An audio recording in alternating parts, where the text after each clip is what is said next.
good historical examples of anarcho-capitalist societies?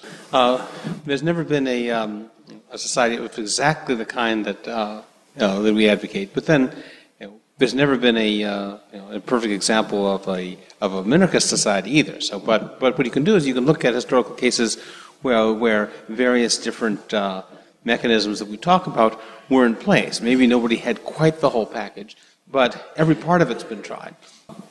People are talking about other cases, medieval Ireland, the American Western frontier, in many respects, was stateless and had a competitive legal system. Other examples people want to talk about?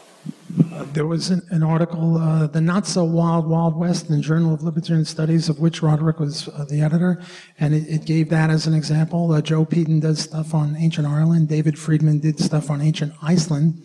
I would quarrel with the question. The import of the question is, you say you're in favor of full free enterprise and laissez-faire anarchism. Has there ever been an example of it? No. Well, then your claim is invalid.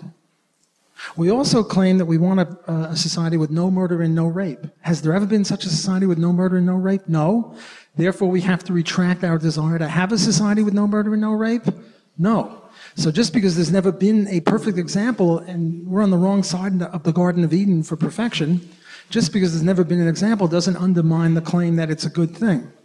There are many other examples. The law of the sea merchant, when in the 15th or the 17th century, when somebody from Belgium was trading with somebody from England and they had a dispute, they had admiralty courts and the law merchant. The institution of kosher foods is a anarcho-capitalist kind of a thing because they certify foods without any government approval, and people are free to accept it or not. We live not in a pure anarcho-libertarian state, of course, but there are vestiges of it. Whenever two people trade anything, whenever you go to the store and buy a newspaper for $1, that's part of anarcho-capitalism. Sometimes you can see kind of seeds of that in completely unexpected places. I went to the Republic of South Africa recently, which is almost a socialist state. But because of the failure of the state, there is private protection agencies, to the point even that I took a picture of the headquarters of Cape Town Police Department. It's a huge building, high-rise, Cape Town Police Department. There was a little plaque there. It said, "Protected by ADT, we shoot without warning." You go to Disney World and it's very safe. There's no murders and no rapes there, and they got ducks and geese and mice, and if you act obstreperously, you're surrounded by them, and they're all packing heat, and they say, "Come with me." They've got cameras there. You're very safe there. You go to Audubon Park in New Orleans or Central Park in New York City or any of the big parks, and it's like anarchy. I mean, wait, no, chaos.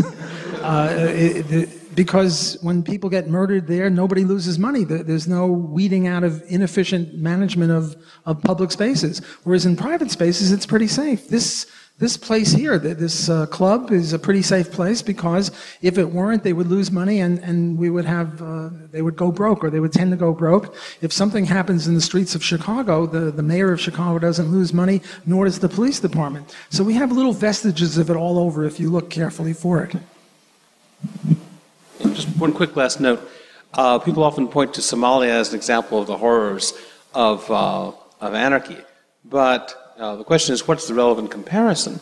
And there's been interesting some research done. There's an article by Ben Powell and some other people. I forget who the co-authors are, but you can find that online.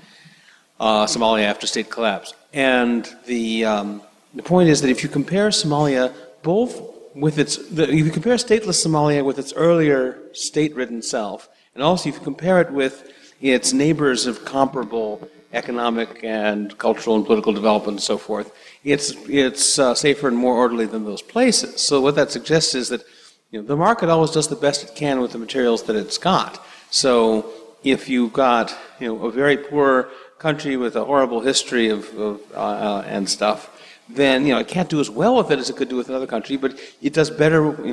Any country will do better without a state than it would do under a state.